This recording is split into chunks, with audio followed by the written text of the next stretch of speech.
Welcome in to the Rock Talk Studio, where I find you that next great rock and roll book or documentary to check out. This is the podcast that reviews, previews, and most importantly, recommends to you the good stuff. I'm your host, Big Rick. Let's plug in.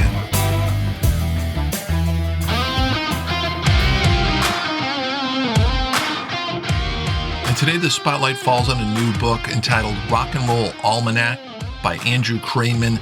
And this book is like a time machine for rock and roll fans. And what it does, it devotes a full page to every single day of the year.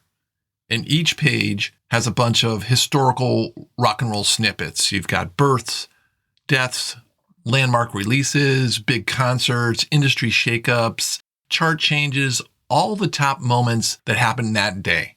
And it's pretty impressive with how much ground it covers. It includes 70 years of rock and roll history, covering events from the mid-1950s up until present day. And the first birthday listed is Link Wray, which I thought was a pretty cool touch. The book has a really good blend of classic rock and roll moments mixed with a bunch of hidden gems and a few bizarre moments. There's even a mention about when John Wayne Gacy was promoting a Kings concert. One of my other favorites was 2012 organizers of the London Olympic Games reached out to the Who's management to see if Keith Moon could perform. Keith died in 78. So you've got a mix of all kinds of rock and roll lore, and to me, that's what makes this a really interesting read. The author in the foreword of the book discussed how he started writing this book and what he was thinking about for the Almanac, and he originally thought of making it an app, but then he wanted to create something that was more tangible, something that could sit on a coffee table. And this is not a coffee table style book in any way, but I get, it's a thing that's a reference that you could just have hanging around and you can pick up every day to check it out. I kind of like that app idea though. Something you can check on in the morning or as you go. Maybe he'll come up with that app too. So I want to take a look a little deeper about how it's presented. So every day gets a single of the day and an album of the day. You also get who was born on that day and who passed away. Some months include a quote at the end of the month. There's a couple of them I really liked. Guitar groups are on the way out, which was a quote from Decca Records boss Dick Rowe on turning down the Beatles in '62. And this one from Alice Cooper in 1988 when he said he's a troubled man for troubled times. And he was using that as his slogan when he was running for governor of Arizona under the Wild Party. The book includes over 2,070 anecdotes, and I want to take a look at a day and give you an example. I'm just going to pick a random day. Let's go March 6th.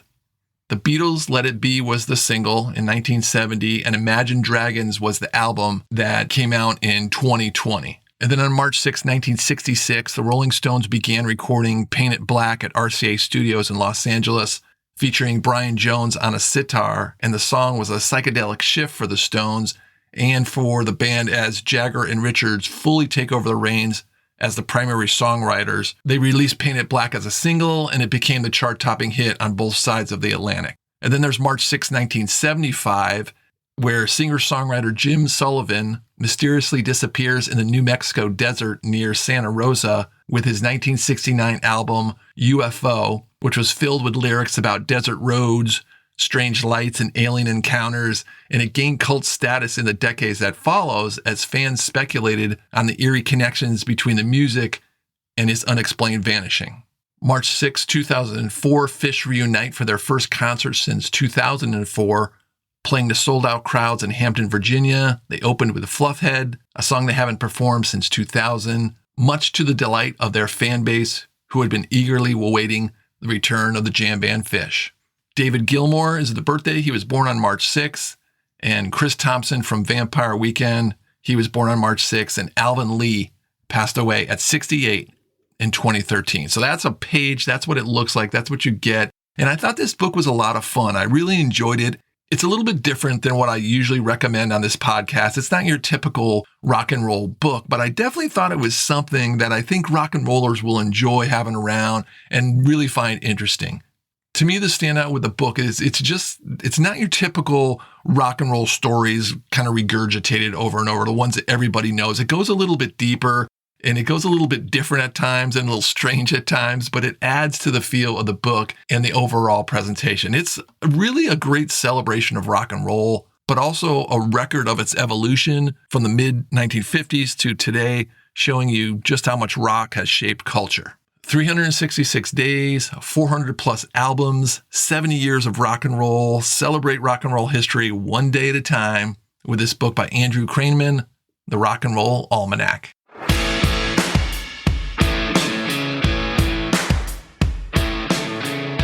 How about a sneak peek into release dates on all the new books coming out for the rest of the year? I thought you would find this interesting. There's a bunch of really great titles scheduled for release. But before I share these books, I want to let you know that this is one of the things you get in the Rock Talk Studio Blast. The Blast is my monthly newsletter that expands on what I do here on the podcast. So it gives me a chance to open up a little bit more and cover more subjects. It's all about the world of rock and roll books and documentaries.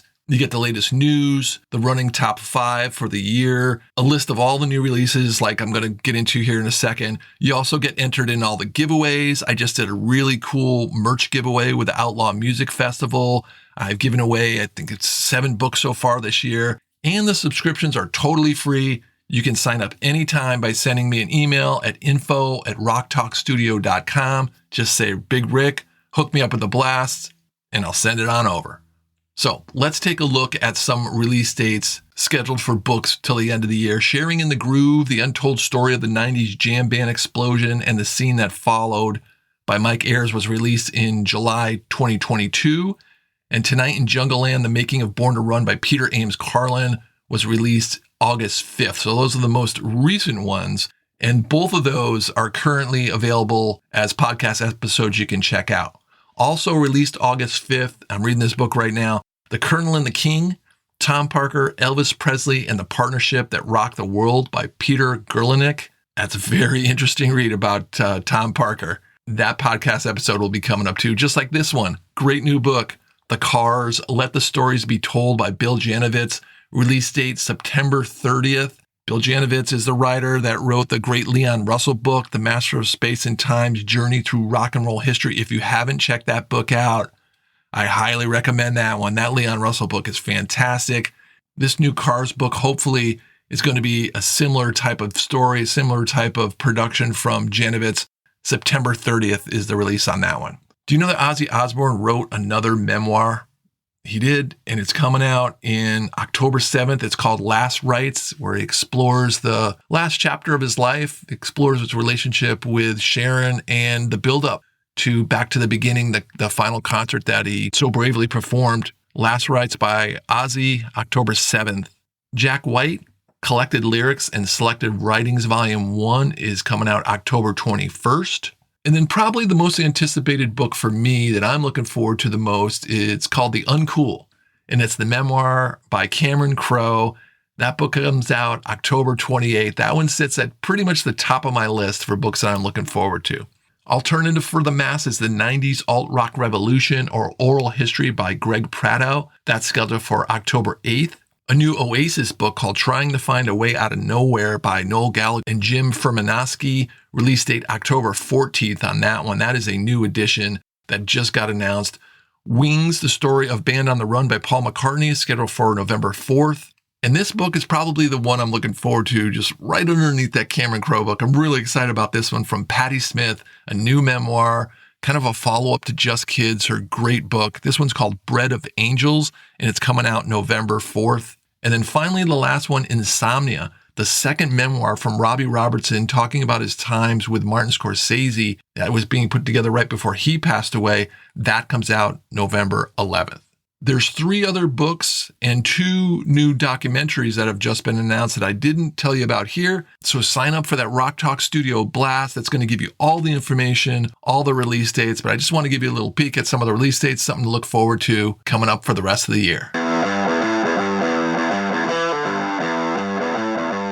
Okay, next week, the podcast is going to be about a new documentary.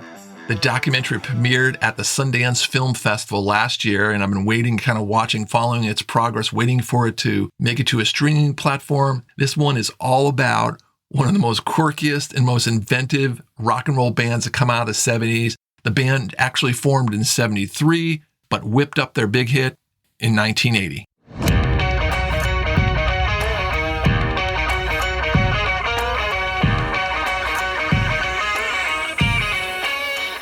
Thanks for tuning in, everybody. Love talking rock and roll with you, especially talking about a rock and roll almanac. What a cool book.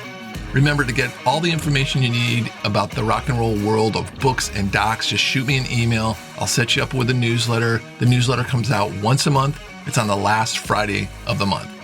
All right, let's tear it down, pack it up, and head on down the road. I'll catch you next time in the Rock Talk studio.